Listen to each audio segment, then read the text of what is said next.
প্রথমেই প্রত্যেক বন্ধুদের স্বাগত জানাই, পুরনো বন্ধুদের, নতুন বন্ধুদের। একটাই কথা বলি, আপনারা এই তীব্র গরমে যেমন নিজেদেরকে খুব কষ্টের মধ্যে রয়েছেন, তবু মনে করুন, দেখুন যে গরমটা মধ্যে দিয়ে আমরা গেছি এখন প্রায় সহ্য করে নিয়েছি, এখন সেই গরম আর আমাদের সেভাবে গরমে নিজেদেরকে কাহিল করে তুলতে পারে না। তবু আমরা চাই আমরা যতটুকু পারি নিজেদের কর্মজীবনে ব্যস্ত থেকে, এসব রোদ বৃষ্টি ঝড় সব তো লেগে থাকবে, কোনো কিছুই থেমে থাকবে না, কিন্তু সমস্যাটাকেও কিন্তু বাড়িয়ে দিলে চলবে না। হ্যাঁ, এই তীব্র গরমে মনে হচ্ছে বেরিয়ে আসতে পারছেন না, তাদের জন্য অনলাইনে তো সুবিধা করেই দিয়েছি। এখন বেশিরভাগ মানুষই অনলাইনে দেখাচ্ছেন, আপনাদের প্রত্যেক মানুষকে অনলাইনে দেখানোর জন্য বলছি যে কোনো অসুবিধা হবে না। অনেকেই ভাবেন অনলাইনে দেখাবো, কি জানি কি বলবে, কি জানি কি ঠিক হবে অনলাইনে, একদম নির্দ্বিধা থাকুন। দেখুন আমরা যুগের সঙ্গে পরিবর্তন হয়ে গেছি। সিম্পল ছোট্ট কথা বলছি, দেখুন আগে এইসব ওই ওলা উবের তারপরে র্যাপিডো, কত বাইক র্যাপিডো হয়ে গেছে। আগে আমরা আমাদের একটু ধারণা চেঞ্জ হয়েছে। দেখুন আগে এই বাইক র্যাপিডো যারা উঠতো, তারা তবে বাইক মানে নিজের লোক, নিজের আত্মীয় স্বজন নিয়ে উঠবে, কিন্তু এখন এই বাইক কে বা স্কুটিকে রোজগার হিসেবে কিন্তু আমরা নিয়ে নিয়েছে।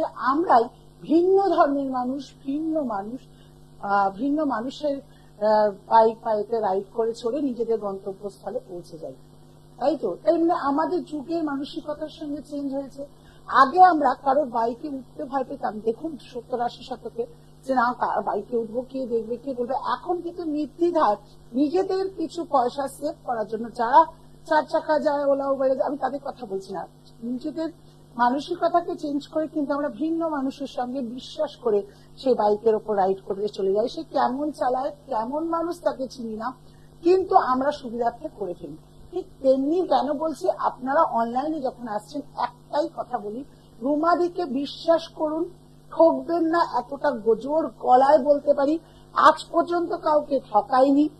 হয়তো কারোর একটু লেট হয়েছে, কারোর সময় আগে হয়েছে, কিন্তু ঠকবাজি করে কাজ করার প্রবণতা আমার এখনো পর্যন্ত আসেনি। আপনারা জানেন, যারা খুব কঠিন থেকে কঠিন কাজ, মানে বাজে কাজও আপনাকে দিতে চান, আমি মানে পুরোটাই ত্যাগ করি, নিই না। আবার যদি কোনো ভুল আপনারা স্বপ্ন নিয়ে দেখেন, সেটাকেও কিন্তু বলি যে এটা এইভাবে করুন, তাহলে এইভাবে হবে। পথ কিন্তু আমি দেখিয়ে দিই, আমি কখনো কিন্তু বলি না যে এই পথ ছাড়া আপনি ডাইরেক্ট করুন। দেখে নিতে আছে, তারপরে আবার আলোচনাতে আসছি। হ্যালো হ্যালো, হ্যাঁ, জয় জগন্নাথ। কার বিষয়ে জানা হবে? একটু জোরে বলবেন, মেয়ের ডেট অফ বার্থ বলুন। হ্যাঁ, আরেকটু জোরে বলুন। 8ই অক্টোবর 1994। সময়? সকাল 7:50। জন্মস্থান? মেয়ের নাম কি? তানিয়া ঘোষ। তুলা লগ্ন, বৃশ্চিক রাশি, বিশাখা নক্ষত্রে জন্ম আপনার সন্তানের। এই কথাটি কি আপনার জানা ছিল? মেয়েকে কি পড়িয়ে রেখেছেন বলুন তো, রেমেডি কি করিয়েছেন? রেমেডি তো অনেকদিন আগে একবার দেখিয়েছিলাম, দিয়েছিল আমার মেয়ে, আর পরে না, ফেলে দিয়েছে। কারণ কিছু নেই, রেমেডিটা ঠিক করা হয়নি, ঠিকঠাক প্রতিকার দেওয়া হয়নি ওকে, বরঞ্চ আরো নেগেটিভ হয়ে গেছে ওর জীবনে। যেই রকম জীবনযাত্রা যাওয়া উচিত সেখান থেকে কিন্তু যথেষ্ট ভাবে নেগেটিভ হয়ে গেছে।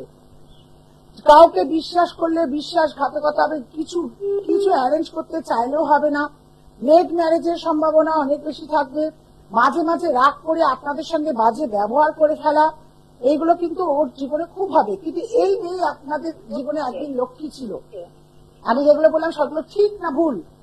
একদম একদম ঠিক ম্যাডাম। তাহলে এই যদি ঠিক করতে পারি, আমি যদি বলতে পারি, তাহলে একটা জিনিস জানবেন, আপনার মেয়েকে কিন্তু ভালো করে দেওয়ার দায়িত্ব আমার। যদি মনে করেন আপনার মেয়েকে আমার সঙ্গে যোগাযোগ করবেন কোনোভাবে, বা রেমেডি করাতে চান, কারণ এর রেমেডি করাতেই হবে। কারণ ভালো মেয়েটি নিজের জীবনের কিছু নেগেছে, কার কাছে করেছেন আমি জানি না, সে করতে গিয়ে কাজটা কোনোটাই করতে পারেনি, বরঞ্চ আরো তার কাজটা বিপক্ষে করে ফেলেছে। প্রচুর রাজ্যে থাকবে, প্রচুর।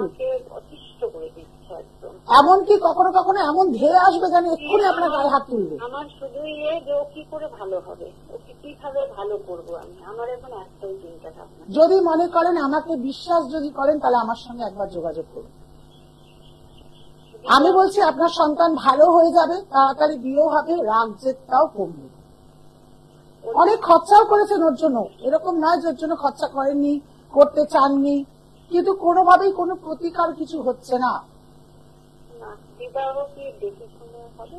বিবাহ দেখে শুনে হওয়ার চান্স কম আছে, কিন্তু ও যদি কাউকে বিশ্বাস করে লাভ ম্যারেজও করতে চায় বা লাভও করে, সেটা টিকবে না, টিকবে না। আর আমি যদি বলি, এটা জোটক বিচার করে যদি আপনার সম্বন্ধ মারফত দিতে পারেন, তাহলে কিন্তু ও সংসারটা টিকে যাবে। কিন্তু ও তো আপনাদের কথা শুনবেই না, ও যেটা বোঝে সেটা করে। হ্যাঁ হ্যাঁ সেটাই। কিন্তু এই যে যদি বলেন না, আমার শুধু চিন্তা কিভাবে ভালো হবে, এই চিন্তার ভালো হবে চিন্তা না করে মুক্তির উপায় খুঁজুন। হ্যাঁ সেটা তো বটে।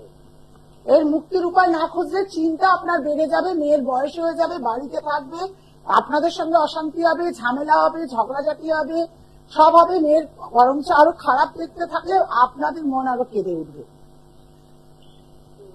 আর হচ্ছে বাড়িতে তো মানে পরিবেশের দিক দিয়েও তেমন একটা ভালো মা, ঝগড়া অশান্তি জানি, বললাম তো, ঝগড়া অশান্তি লেগে থাকবে, পরিবেশ ঠিক থাকবে না। তবু বলি যে যদি মনে করেন যে এর প্রতিকার প্রয়োজন আছে, তাহলে আমার যে মোবাইল নাম্বারটি রয়েছে ওখানে যোগাযোগ করুন। ওখানে যোগাযোগ করে কত কি খরচ হবে বলবো। যদি আপনার সামর্থ্য হয় তাহলে কাজ করাবেন, নইলে করাতে হবে না, কিন্তু বিশ্বাস করে করার কাজ আমি বলছি হবে। ভালো থাকুন। সময় হাতে কম, আজকে বলবো, আজকের আলোচনাটা মেন হচ্ছে, একে তো অর্থের টানাটানি রয়েছে, তার মধ্যে বাড়িতে দীর্ঘদিন ধরে কেউ অসুস্থ, তার পেছনে অত্যাধিক, মানে এখন ডাক্তার মানে অত্যাধিক খরচ। সত্যি, কিন্তু ঘরে ঘরে এখন ডাক্তার ঢুকে গেছে, যাকেই দেখুন কোনো না কোনো রোগ জ্বালা যন্ত্রণা নিয়ে ভুগছে, তারা কোনো না কোনো অসুবিধা, কোনো না কোনো কিছু নিয়ে চলছে। কিন্তু এত অর্থ যোগান দেবেন কোথা থেকে? কিন্তু সামান্য কিছু টোটকা করে যদি নিজের জীবনটাকে চেঞ্জ করা যায়, বা নিজের খারাপ দিকটার থেকে যদি ভালো দিকে মুক্তি পাওয়া যায়, তাহলে কি আমরা করবো নাই বা কেন? যত সামান্য কিছু, আর কিচ্ছু না। একটি পাত্রের মধ্যে, সেটি কাছের বোলও হতে পারে, কাছের বাটি ছোট হতে পারে, বড় হতে পারে, আপনাদেরকে একটু জল নিয়ে যেখানে রুগী মাথা দিয়ে শোয় ঠিক তার নিচে রাখুন। রেখে জলকে বলুন যে আমি জানি উনি খুব শীঘ্রই, খুব তাড়াতাড়ি এই রোগ থেকে মুক্তি পেয়ে সুস্থ হয়ে যাবে। তারপর সেই দিন যেদিন রাখা শুরু করবেন, সেটি সোমবার থেকেও ক্রিয়াটি করতে পারেন। তার মধ্যে 7টি বা একটা বড়, এরকম বড় হতে পারে, বা ছোট্ট ছোট্ট 7টা ফিটকিরি নিতে পারেন, সেটিও করতে পারেন, বা 11টি ফিটকিরির টুকরো বা একটা বড় ফিটকিরির টুকরো নিতে পারেন। নিয়ে তাকে 7 বার, যে রুগীটি রয়েছে তার মাথায় 7 বার বুলিয়ে নিন, বা তার গায়ে স্পর্শ করে 7 বার অ্যান্টি ক্লকওয়াইজ বোলান। বুলিয়ে কোনো গ্যাসের ওভেন হোক বা কোনো পাত্রের মধ্যে আগুন দিয়ে, অনেকে আছে ওই ধুনুচির মধ্যেও করে, আমি বলি যেটা আপনাদের সুবিধা হবে সেইভাবেই করে ফিটকিরিটাকে পুড়িয়ে দিন।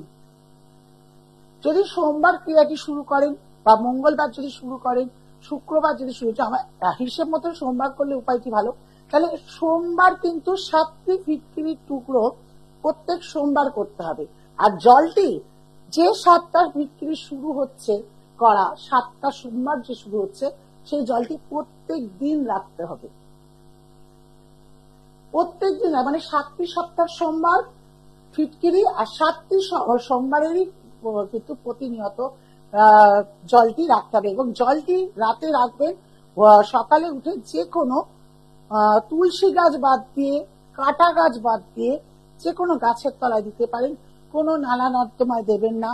যদি সেরকম কোনো উপায় না থাকে, তাহলে কোনো মাটিতে একটু এগিয়ে খেতে দেবেন। যদি বলেন না ফ্ল্যাটে থাকি কি করে করবো, সেরকম কিছু নেই, তাহলে জবা গাছ আছে তার মধ্যেও দিতে পারেন। যদি মনে করেন না সেরকম কোনো নেই, তাহলে বেশি একটু জল খুলবেন, খুলে তারপর এই জলটাকে দেবেন। অনেক, আপনার যে অসুস্থ দীর্ঘদিন ধরে মানুষটি রয়েছে, ভুগছে, সে কিভাবে যে চমৎকার ভাবে দেখবেন আস্তে আস্তে সে সুস্থ হয়ে উঠেছে, তার মুখে হাসি ফুটেছে। সে যে রোগ জ্বালা যন্ত্রণায় ভুগছিল, সে নিজেই বলবে যে আমাকে নিজেকে আমার অনেক ভালো লাগছে, আগের মতো সবসময় মনে হচ্ছে না বিছানায় শুয়ে থাকি, সবসময় কাতর যন্ত্রণায় ভুগছি না, সবসময় মানসিক যন্ত্রণায় ভুগছি। জানেন তো, রোগ হলে আমরা সব থেকে বেশি ভুগি মানসিক যন্ত্রণা। কোন রোগ যদি হয়, কেন আমার সবসময় হচ্ছে, কেন আমার গ্যাস হয়ে যাচ্ছে, কেন আমার এটা হচ্ছে, দেখুন এই যে যন্ত্রণাটা, এটা মানসিক দিক দিয়ে আমাদের চলে আসে। সেই ক্ষেত্রে কিন্তু আমাদের আরো বেশি সমস্যা হয়ে যায়। একে তো শরীরে ধরুন রোগটা আমাদেরকে কষ্ট দিচ্ছে, তারপর আমরা ভয় ভীতির মাধ্যমে আরো রোগটিকে বাড়িয়ে তুলি মানসিক যন্ত্রণাতে। তা এইরকম মানসিক যন্ত্রণায় ভোগার কিচ্ছু কারণ নেই। যত সামান্য জিনিস, ফিটকি এমন কিছু দাম নয়, সেটি করতে পারেন। জলও কিন্তু অ্যাভেলেবেল মানুষের বাড়িতে, কাচের পাত্র, কাচের বাটি এগুলো থাকেই, তার মধ্যে কোনো শুধু একটাই হচ্ছে রিকোয়েস্ট, যারা আমার কাজটি করবেন তারা অবশ্যই 3 জনকে বা 21 জনকে শেয়ার করতে হবে। দক্ষিণা স্বরূপ সেটা পাবো। এছাড়া আমার নিজস্ব সৌভাগ্যের দিশা পার্সোনাল চ্যানেল আছে। যদি মনে করেন আপনারা এই রকম আরো প্রোগ্রাম, আরো অনুষ্ঠান দেখতে চান কি দেখতে, তাহলে আমার সৌভাগ্যের দিশা চ্যানেলটিকে সাবস্ক্রাইব করুন, লাইক করুন, আপনারা দেখুন, ওখানে আরো ভিন্ন ধরনের আরো পাবেন আমার। আর যত আমাকে সাপোর্ট করবেন, আমি আগামী দিনে তত ছোট্ট ছোট্ট ঘরের ছোট্ট জিনিস দিয়ে আপনাদের জীবনের মুক্তির আলো আমি কিন্তু এনে দিতে পারি। আমি রুমা ঘোষ কথা দিচ্ছি, আপনারা যদি নির্দ্বিধায় বিশ্বাস করে অনলাইনের মাধ্যমেও বা যে কোনো ভাবেও যোগাযোগ করে যদি কাজ করতে আসেন, যদি সেই কাজটি আমি নেব, সেটা 1000% গ্যারান্টি দিয়ে আপনাদের কাজ করব। ভালো থাকতেই হবে, ভালো থাকার জন্যই তো এই সৌভাগ্যের বিষয় অনুষ্ঠানটি প্রতিনিয়ত আপনারা দেখছেন। আপনাদের লাইক, আপনাদের ভিউয়ার্স কে উপর কিন্তু নির্ভর হবে আগামী দিনে আমি কত দেব প্রোগ্রাম, আপনাদের কি দিতে পারি। আর বলে দিই চেম্বার গুলো: শোভাবাজার, শাওড়াপলি, হাওড়া ময়দান, কালীঘাট, শিয়ালদা, এই 5টি চেম্বারে আমাকে পাবেন, কিন্তু বুকিং করেই পাবেন। এখন অনেক গরম, অনেকে অনলাইনে করছে। অনলাইনের কথা বলেই দিয়েছিলাম, আমি অনলাইনের ডেফিনিশনটা দিয়েছি যে বিশ্বাস করতে হবে, কিন্তু বিশ্বাস করে অনলাইনের মাধ্যমে আসুন, যোগাযোগ করুন। আমি আপনাদের পাশে রয়েছি, আপনাদের রুমাদি, আপনাদের সঙ্গে থেকে, আপনাদের মনের মতো হয়ে, মনের পরম আত্মীয় হয়ে, আপনাদের সমস্যা থেকে বেরিয়ে সুখের আলো দেখানোর পথ কিন্তু সৌভাগ্যের দিশা অনুষ্ঠান এবং রুমা ঘোষ। নমস্কার।